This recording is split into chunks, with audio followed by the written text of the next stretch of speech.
방송 시작할 때 허재무 씨가 오늘 이제 그 서울시 교육감 재보선에 윤석열 대통령 혼자 투표했다고 했는데 네. 이렇게 그런 모습이 나왔습니다. 김건희 여사가 투표했는지는 아직 알려지지 않았고요. 네. 그런 상황인데 뭔가 느낌에 좀 이렇게 그 김건희 여사 발 악재가 있을 때마다 뭐 어떤 날은 같이 하고 어떤 날은 같이 하고 이런 게 좀 반복되는 것 같아요. 당연히 이렇게 해야 되는 거 아니에요? 지금 네. 만약에 김건희 여사가 등장해가지고 얼굴 보이고 막 이러면은 그 비판의 강도가 더 세질 거 아니에요. 그러니까 일단은 감춰두는 전략이죠. 눈에 안 보이게 하면 그래도 욕 덜 하니까. 잘한 선택이 아니냐. 근데 영부인이 저기 투표를 안 하시는 건 또 국민의 어떤 의무를 저버리시는 거 아닌가 싶어가지고. 조전혁 후보를 찍을 것 같은데 조전혁 후보가 한 표 때문에 지면은 김건희 여사 때문에 지는 거예요. 이러면 안 돼. 빨리 어떻게 하세요. 아마 투표를 했을 수도 있습니다. 하셔야죠. 네, 당연히 그랬을 것 같고 그런 상황인데 결국은 재보선 결과가 오늘 곧 있으면 나옵니다. 그런 상황인데 가장 관심 있는 곳은 부산 금정구청장 선거 같고 이걸 두고도 이미 언론은 판단을 끝낸 게 이기면 한동훈이 잘해서 국민의힘이 이긴 거고 지면은 대통령이 뭔가 이런 악영향을 줘서 졌다. 그렇기 때문에 한동훈 대표는 선거 결과에 크게 영향을 받지 않을 거란 분석도 벌써 나와요. 네. 동의합니다. 동의하고요. 한편으로 그럼에도 불구하고 저는 윤석열 대통령 부분은 부산 금종에서 지기를 바라지 않을까라고 생각합니다. 왜냐하면은 줘야지만이 그나마 친윤 의원들 몇 명을 동원해서라도 한동훈 대표를 공격하는 거죠. 책임론을. 당신 때문에 졌다라고 책임론을 공격해주면은 물론 그렇다고 해서 한동훈 대표 지금 물러날 이유는 없습니다. 네. 다만 한동훈 대표가 김건희 씨를 향한 공격을 좀 막아내고 그걸 가지고 이른바 이제 딜하는 물타기 하는 도구로 사용할 수 있지 않을까. 뭐 그런 생각에서 저는 아마 지기를 바라고 있다고 봅니다. 그럼 실질적으로 두 분이 예상하는 오늘 재보궐 스코어가 어떻게 돼요? 2대 1대1. 2대 1대1. 금정구청장하고 강화군수는 국민의힘이 이길 가능성이 높아 보이고요. 국민의힘이 가져가고. 네, 영광군수는 진보당이 그래도 좀 이기지 않을까. 그래요? 그리고 곡성군수는 민주당이 가져가고 곡성을 민주당이 가져가고. 우리 원장님 어떻게 보십니까? 3대2. 3대2. 교육감까지. 네. 그러면은 아까 뭐 교육감도 그러면은 본전이지 본전. 네, 지지하시는 후보가 있는 것처럼 말씀하셨잖아요. 투표율 네. 상당히 낮습니다. 맞아요. 네, 그건 아니에요. 무시하지 왜냐하면 마세요. 과거에는 이제 투표율이 낮으면은 민주당 계열이 불리하다 이렇게 됐는데 서울의 인구 구성이 바뀌었어요. 인구 구성이 바뀌어서 60대 초반까지 민주당 계열을 찍어요. 그러다 보니까 투표율이 낮은 건 20대잖아요. 근데 20대 남성이 보수 정당 계열을 찍잖아요. 네. 너무 낮잖아 근데. 네, 그렇기 때문에 저는 뭐 지기가 어려워요. 민주당 계열 정당 뭐 이게 뭐 정당 선거는 아닙니다만은 이념적 대결에서 수도권 같은 아니 경우는. 결국은 이제 재보선 결과에 따라서 향후 전국 전망이 좀 달라지게 되는 것이고 특히 국민의힘의 선거 스코어에 따라서 그 영향을 좀 받을 수밖에 없는 거 아닙니까? 금정구청장 선거에서 지게 되면은 윤핵관들이나 대통령실에서는 한동훈 너 때문에 졌어. 너 나가. 그러한 프로젝트를 가동시킬 가능성이 높아 보여요. 그래서 지금 여의도 기자분들 사이에서는 양 K가 비대위원장 중에 한 명이 될 것이다. 양 K요? 권영세, 권성동. 그래서 권성동 의원이 최근 세게 한동훈 대표를 견제하는 여러 가지 페이스북 그 글을 올렸잖아요. 네. 그럼 좀 자기의 존재감을 좀 드러내기 위해서 그런 역할을 하는 것이 아니냐. 그런 소문도 있어요. 실제로 권영세 의원도 오늘 방송에 등장을 또 하셨더라고요. 그런 부분들이 뭔가 좀 이렇게 짐작가는 바가 있는 건데 여하간 친한계는 시종 일관 지금 이제 대통령실하고 확실히 선 긋고 때리는 건 맞는 것 같아요. 김건희 네. 탓이다. 네. 이렇게 끌고 갈 거라고 보여요. 제가 국민의힘의 지도부가 무너지는 규정을 잘 모르겠어요. 정확하게 잘 모르겠는데 그게 과반이 무너져야지 무너지는지 아니면 전원 사퇴해야지 되는지. 선출직 4명. 선출직 4명요? 최고위원 선출직 최고위원 4명이 사퇴하면은 그냥 지도체제가 친윤계가 4명이 안 되잖아요. 안 되죠. 안 되기 때문에 저는 친한이 그대로 유지된다고 보고요. 네. 그런 식으로 이 친윤계가 폭력적으로 한동훈 체제를 뒤엎으려고 한다면은 거의 저는 분당 수준까지 갈 거라고 봐요. 네. 아니 아닌 게 아니라 신지호 부총장이 이제 그 얘기를 들어보면은 그러니까 김건희 여사가 이제 그 문자 메시지 내용을 보면 명태균 씨를 어르고 달래는 부분이 나오잖아요. 그렇죠, 네. 그걸 사과라고 간주를 하면서 이제 택시 기사의 말을 빌면서 하는 얘기가 김건희 여사는 명태균 씨한테는 사과를 잘하는데 왜 국민들한테는 사과를 제대로 안 하냐? 저는 이거 여당에서 나온 얘기가 아니라 야당에서 나온 얘기인데. 그러니까 야당에서는 할 법한 우리 허재무 씨가 보기에 그런 얘기를 지금 신지호 부총장이 하루가 못하고 계속합니다. 제가 만약에 이런 얘기를 했으면 저는 또 국민의힘에서 공문 보내가지고 장성철 나오지 말라고 그럴 거예요 아마. 박진영 원장님 기억하시겠지만 저는 정권 출범 때부터 이런 얘기를 저 계속 해왔어요. 그래서 저 상당히 손가락질도 많이 받았는데 신지호 부청장이 이제서야 정신을 제대로 차리지 않았느냐 그런 좀 생각이 들고 당에서 이렇게 그 선거가 있으면은 되게 세밀하게 여연해서 여론조사를 해요. 김건희 여사에 대한 그 아이템을 갖고도 여론조사를 세게 했을 거예요. 김건희 여사를 공격을 하고 조치가 필요하다. 김건희 여사에 대한 부정평가가 높다. 당에서 문제 제기하는 것이 득표력을 높이는데 훨씬 더 도움이 된다라는 판단이 섰으니까 한동훈 대표나 당직자들이 계속 김건희 여사를 공격하는 것이다.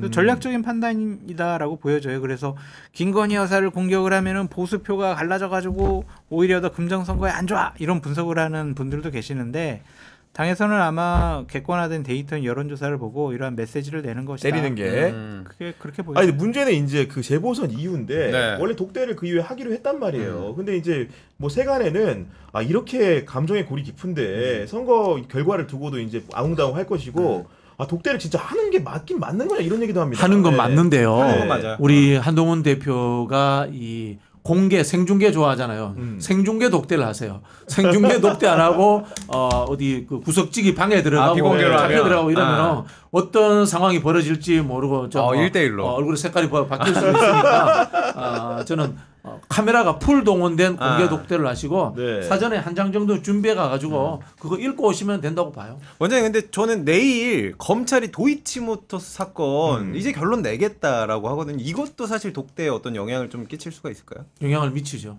영향을 미치는데 한동훈 대표가 내일 도이치모터스 사건 관련해 가지고 불기소 의견이 나왔을 때 본인도 난처할 겁니다. 그렇죠.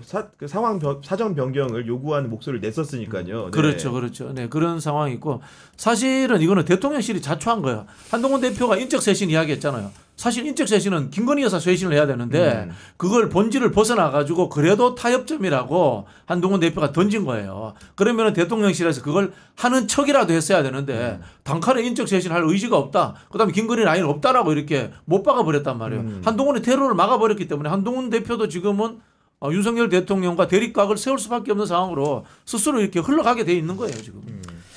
독대 날짜를 잡는 게 그렇게 어려운 건 아니잖아요. 그렇죠. 그렇죠? 근데 왜 안 잡겠어요? 일각에서는 소문. 저도 이건 헛소문이라고 생각을 하는데 김건희 여사가 날짜를 픽을 안 해줘가지고 지금 독대 날짜가 결정되지 않았다. 그런 얘기를 어제 제가 헛소문 형식으로 들었고 날짜를 뭐 어디서 받아와야 되나요? 어디 뭐 받아와야 되나요? 그런 헛소문이 돌아다녀가지고 나 상당히 불쾌해요. 진짜 정말 이런 진짜 소문 불쾌해서 맞아. 이런 소문 내는 사람들 정말 다 잡아가야 돼. 내가 봤을 때는. 그리고 방금 전에 부산일보에서 단독 기사를 좀 냈는데 무슨 기사 났습니까? 대통령실에서는 독대 형식의 회동이 되지 않도록 한동훈 대표 측에 정진석 비서실장이 배석하는 면담 형식의 회동이 되도록 제안을 했다. 독대는 하고 싶어하지 않는다. 그러한 지금 기사가 났어요. 남들 안 보내서 때리지는 못하겠네. 근데 이게 그런 걸 수 있잖아요. 아니면은 정진석 비서실장 같이 때릴 수 아니, 있지. 왜냐면 방망이. 아니 마요. 제 짧은 단경으로는 윤석열 대통령이나 한동훈 대표나 사실은 언론을 굉장히 잘 알아요. 그리고 이제 윤석열 대통령이 한동훈 대표를 불신한다고 주변을 통해 공표한 내용 중에 하나가 언론을 이용한다는 건데 3자의 증인 없이 둘이만 들어가면 어떤 언론 플레이를 할지를 알 수 없다라는 윤석열 대통령의 막연한 불안감. 왜냐하면 그 자리에서는 한동훈 대표가 아마도 쏘아 붙일 게 예상이 되잖아요. 이러저러한 요구를 했지만 대통령이 어떤 반응을 보였다는 얘기들이 둘만 있을 때는 뭔가 여과 없이 한쪽에 유리한 얘기만 전달이 될까 봐 그럴 수 있죠. 3자의 증인을 두려고 하는 게 아닌가라는 생각, 그 기사가 맞다면 이 정권의 특징 중에 하나가 여러 가지 그냥 가감없이 녹취록이라든지 녹음, 문자 다 공개되잖아요. 네. 다 녹음해놓고 다 CCTV로 촬영할 거예요. 다른 얘기하면 그것도 틀어버리면 되지 뭐. 뭐가 어려워. 뭐. 제가 봤을 때 우리 구교영 기자님의 판단은 잘못된 것 같습니다. 그래요? 예. 왜냐하면 정진석 어차피 윤석열 대통령 편이에요. 그럼 뭐냐? 윤석열 대통령은 본인이 나중에 말 안 하는 거야. 정진석 비서실장을 참전시키려고 정진석 비서실장을 불렀다라고 저는 이렇게 해석이 되는데요. 그리고 한동훈 대표가 앞에 가서 쏘아붙이고 이렇게 못할 거예요. 그렇기 때문에 제가 한동훈 대표께 조언 드리자면 문서 한 장 만들어 가서 문서 페이퍼로? 읽고 그냥 나오세요. 근데 한동훈 대표가 최근에 이제 자기 지인들에게 내가 독대 내가 연연해? 나 독대 안 해도 돼? 내가 아쉬운 게 뭐가 있어? 아쉬운 건 이제 저쪽이지. 이런 얘기를 했다라는 또 소문도 있고 부산일보 기사에 의하면은 독대 아니면은 안 하겠다. 독대 형식으로 해야 된다. 그런 식의 요구를 계속해서 대통령실이 하고 있대요. 근데 만약 회동의 형식이 서로 맞지가 않으면 못 만나는 거죠. 안 해도 돼요. 네. 한동훈 대표 나 안 해. 갑과 을의 위치 바뀐 거 몰라. 지금 아직도 정신 못 차렸구만. 이렇게 생각할 수가 있지. 근데 독대마저 안 해버리면 둘 사이에 앙금 사실 이 틈이 더 벌어지면 벌어졌지 더 이상 뭐 걷잡을 수가 없지 않을까요? 근데 그거를 한동훈 대표는 내가 손해인가? 그렇죠. 버티기 전략으로 갈 수도 있고. 내가 왜 손해야? 저 윤석열 대통령 손해지? 아니, 몰라. 나 그냥 이제는 나한테 뭐 독대하자고 애걸복걸해야 내가 독대 받아줄래. 이런 생각까지 갈 가능성이 있죠. 키가 달라지는 거예요. 저는 만약 이런 상황이면은 한동훈 대표가 여의도 연구소 시켜 여론조사 한번 시켜봅니다. 자, 이 보궐선거와 이 국정 운영의 난맥상의 책임에 1번 한동훈, 2번 윤석열, 3번 김건희 돌려보가지고 언론에 공개해버리는 거야. 그럼 끝나요. 나오겠네. 예? 80% 나오겠네. 그럼 끝나요. 야, 진짜 그런 방법이 예를 들어서 금정구청장 보궐선거 졌다. 네. 금정구청장 보궐선거 패배 패배 원인 원인 뭐니까. 1번 한동훈, 2번 윤석열, 3번 김건희 여론조사 돌려가지고 언론에 공개해버리면 끝이에요. 야, 그런 어마무시한 방법도 존재할 수 있는 거군요. 네, 하는데, 그렇죠. 이 얘기는 좀 해보고 싶었어요. 어떻게 보면 정치 주류의 얘기 아니라고 생각할 수 있는데, 문원일 서울 구로구청장이 갑자기 중간에 사퇴를 하시는 모양이죠. 이유를 봤더니 170억 원대에 달하는 주식을 백지 신탁할 수 없다. 이런 이유였다는데 이분이 이제 엔지니어링 회사를 운영하는 모양입니다. 그리고 그 지방선거 2년 전에 당선됐는데 아니 이렇게 12년 만에 어떻게 보면 여당에서 구청장 그 당선이 그러고 됐다는데 이거 어떻게 생각하십니까? 욕해도 돼요 여기서? 욕은 안 돼요? 욕 돼요. 예. 됩니다. 예. 미친놈 같다라는 생각이 들고 그 문제는 이 사람을 공천 준 사람이 누군지 그거를 좀 파악을 해가지고 그 사람에게도 좀 책임을 물어야 되지 않을까 좀 그런 생각이 듭니다. 이 당시에 구청장 후보는요 서울시당 차원에서 했을 거예요. 중앙당에서 이러한 시도당 후보까지 개입을 안 하니까 당시에 그러니까 서울시당 위원장이 누군지 그걸 좀 파악을 해가지고 조치가 필요하지 않을까. 정말 보수파 진영에 있는 사람으로서 대단히 부끄럽고 창피한 일이 또 한 번 벌어졌다. 그런 생각이 듭니다.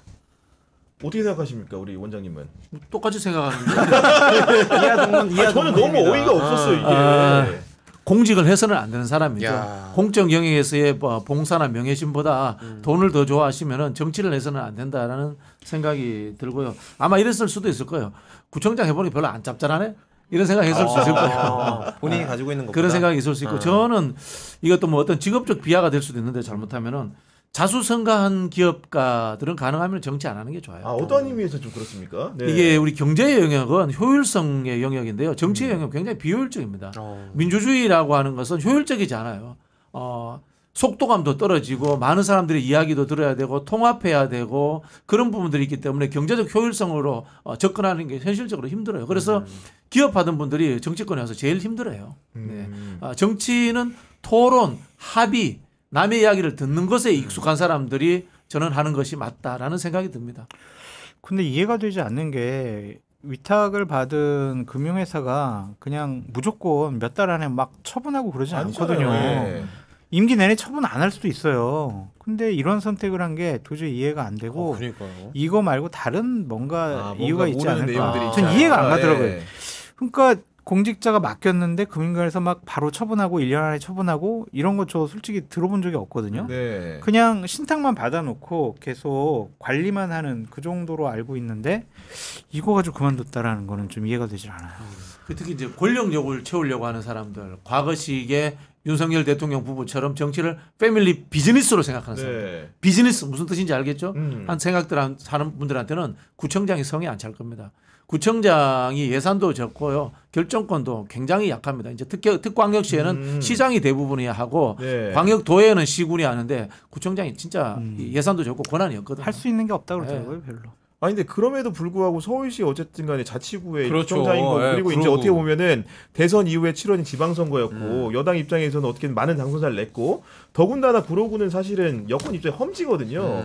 거기서 당선됐다면은 기본적으로 가지는 여러 가지 의미들이 있는데 거기서 정치하는 분들 구의원, 시의원 망했죠. 국회의원 후보들 이제 어떻게 망했어요. 하겠습니까 이거. 그래서 예. 이 부분은 당 차원에서 사과의 성명, 국민들께 무릎 꿇고 사죄하는 그런 그 행동이 정도까지. 필요해요. 아유, 당연하죠. 음. 이건 책임져야 돼요, 당에서. 그래서 한동훈 대표가 내일 선거 끝나면 네. 뭐 공식적인 메시지를 내는 것이 맞다 그렇게 보여집니다. 네. 그리고 이제 얘기해 주시죠. 정 소장님 이제 뭐 이번 주 수요일 지나가고 있는데 어디에서 또 구름이 몰려올지 이번 주는 먹구름이나 비구름이 없습니다. 이번 주 없어요. 이번 주는 없고 다음 주. 다음 주. 예. 다음 주에 이제 충격적인 여러 가지 일들이 좀 벌어질 것 같다라는 충격이요? 거고요. 예. 이제는 뭐 공천 개입이라든지 아니면 여론 조작 그런 차원을 떠나서 다른 수준의 지금 기사를 준비하고 있다라고 얘기를 하고 있고요. 그거와는 별도로 오늘 대단히 좀 충격적인 제보를 또 받았대요. 그래서 정말 자신들도 놀랍다. 좀 정리를 해가지고 알려주겠다고 해서 전 내용은 아직 못 들었는데 이게 계속될 것 같아요. 한번 물꼬가 튀었잖아요. 그러니까 맞아요. 이런 일도 있었어요 하면서 제보하고 맞아. 이런 일도 문제가 될 것 같아요라고 계속 언론사에 제보가 들어가는 것 같아요. 그 언론사라 하면 토마토 맞을까요? 네. 토마토와 다른 곳에서도 공중파에서도 추적을 하고 있는 것 같아요. 그래서 이번 주 말고 다음 주에 수요일 날 나오면 또 어디에 뭐 어떠한 형태의 비구름과 먹구름이 있는지 비 내리는지 그러니까 공천이나 그 여론조사하고 다른 성질의 다른 차원의 문제가 또 이제 나온다는 건데 지금 계속 보면은 언론 지상에도 이 의혹들이 다방면으로 다종다양하게 계속 굴러갑니다. 예. 사실 대통령실에 있는 사람들 다 알잖아요. 저는 이 정권의 종말이 다가오고 있다고 보는데 다 공범입니다. 이걸 그대로 지켜보고 있다는 것은요. 그래서 빨리 제보자들이 나왔으면 좋겠다. 내부의 공익 제보자들이 이런 것들을 밝히고 스스로의 죄를 더는 방법을 택했으면 좋겠다라는 조언 드리고 싶어요. 그리고 또 하나 기억이 났다. 좋아요. 이렇게 계속 기억날 거면 우리가 묶어놓고 못 나가게 하니까 기억날 때까지 묶어놓고 채찍으로 때려. 방송 시간 남았어요. 지금 3분 채워야 됩니다. 지금. 제가 명태균 씨에게 이렇게 자꾸 한 언론사에게 이거 올리고 저거 올리고 그러지 말아라. 그냥 공적인 기관 국회에 나와서 국정감사장에 나와가지고 본인 하고 싶은 말 국민 앞에다 공개적으로 해라. 그게 맞는 것 같다라고 얘기했더니 김영선 전 의원 핑계를 좀 대더라고요. 핑계요? 예. 김영선 전 의원과 관련된 일들이 상당히 많은데 김영선 의원이 반대하면은 내가 나가기가 쉽지가 않다. 김영선 의원이 나가라면 나가겠는데 지금은 내가 나가기가 어렵다. 그래서 아니 강혜경 씨가 21일 날 나가가지고 그러니까요. 예. 당신과 관련된 다른 여러 가지 얘기들을 하면 그거 어떻게 할 거냐. 또 그럼 또 맞네. 언론사 몇 개 붙잡아가지고 그럴 거냐. 정말 국감장에 나오는 것을 신중하게 한번 생각을 해봐라. 그랬더니 이 볼펜은 말이야 하면서 또 딴 얘기하더라고요. 제가 그 명태균 씨 나오더라도 김영선 씨 관련해서는 안 물을게요. 그렇게 말씀드리고요. 민주당에서 약속을 좀 해주면. 그리고 지금 처한 상황이 제가 보는 옛날 영화 넘버서리의 한석규 같은 상황이에요. 한석규가 넘버서리고 조폭이잖아요. 그런데 결국은 자기 조직이 망하도록 검사들에게 다 제보를 하잖아요. 그리고 이제 감옥에 가기는 갑니다. 근데 감옥에 갔는데 행복해. 그리고 아마 형량도 적게 받았겠죠. 그죠? 그래서 저는 명태균 씨가 양 측면이 있는 것 같아요. 뭐 가정입니다만은 이 조작을 했다면 이분도 범죄 의혹이 있는 겁니다. 그런 한편으로 보면 그것을 알고 있는 공익 제보의 성격도 동시에 갖고 있는 거예요. 그런 부분에서 본인이 잘 판단하셔야 될 것 같아요. 그러면은 우리 원장님 보시기에는 정치적으로 이제 숙련되신 분이니까 명태균 씨가 사실은 출신 성분 자체는 여권이 맞고 실제로 국민 당원도 맞다고는 하던데 지금 이제 여권에 대한 실망감 그리고 자기가 뭔가 도와줬던 사람들에 대한 실망감 때문에 그 전향에 해당하는 그런 제보 행위들을 전국적으로 할 수 있다고 보이십니까? 뭐 전향이라든가 이념적 잣대로 볼 수는 안 되고요. 이거는 상식의 문제로 봐야 되고요. 사실 이 정권이 저 보수 아니에요. 그냥 엉터리 정권이에요. 엉터리 정권이기 때문에 오히려 명태균 씨가 진정한 보수라면은 애국심이 있어야 되잖아요. 그죠? 공동체에 대한 어떤 애정과 헌신성이 있어야 되지 않습니까? 그런 측면에서 대한민국을 상식으로 되돌린다는 측면에서 공익제보로 본인이 모든 정보를 오픈하는 것이 맞지 않나 이런 생각이 듭니다. 그러니까 윤석열 정권을 무너뜨리는데 결정적인 역할을 해라 그거잖아요. 그리고 보수를 괴멸시키지 말고 재건하면 됩니다. 저는 그렇게 생각해요. 명태균 씨에게 제가 이런 말도 했어요. 아니 당신은 왜 후보들을 직접 만나가지고 그렇게 여러 가지 구설수에 오르냐. 나 같은 사람을 만났어야 한다. 네.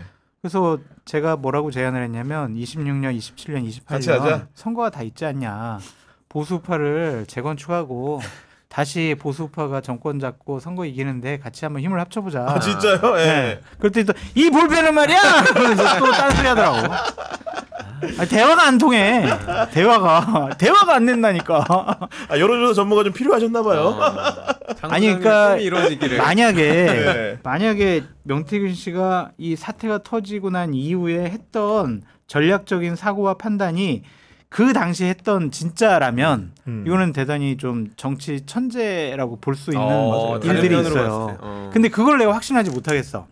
다 그냥 나중에 보도된 거 끼워 맞춰가지고 내가 했어라고 이제 얘기하는 거지. 네. 아니면 진짜 예전에 그랬는지 그거는 판단을 못하겠는데 주위에 아는 분들이 어쨌든 그렇게 허당은 아니다 그런 식의 얘기를 많이 하더라고요. 그런 것 같아요. 제가 여론조사 설문지 봤는데 정식으로 했더라고요. 아, 그래요? 보시기에? 아, 실력이 네. 어느 정도 있는 사람인 건 맞는 것 같아요. 근데 그 과정 속에서 지금 여론조사의 조작 가능성이 지금 많이 나오고 있는데 이거의 불법성에 대해서는 어떻게 생각하세요? 감옥 가야죠. 그건 조사해가지고. 근데 왜 지금 수사가 어느 정도 뭐 진척이 되거나 좀 수사 안 움직여야 했잖아요. 네. 그 부분에 안 하고 있어요. 맞아요. 네. 선거법 관련해서 수사 안 하기로 했는 걸로 알고 있고요. 아 그래요? 이거는 만약 여론조사에 조작이 있었다면 대통령 경선 선거 방해 행위가 됩니다.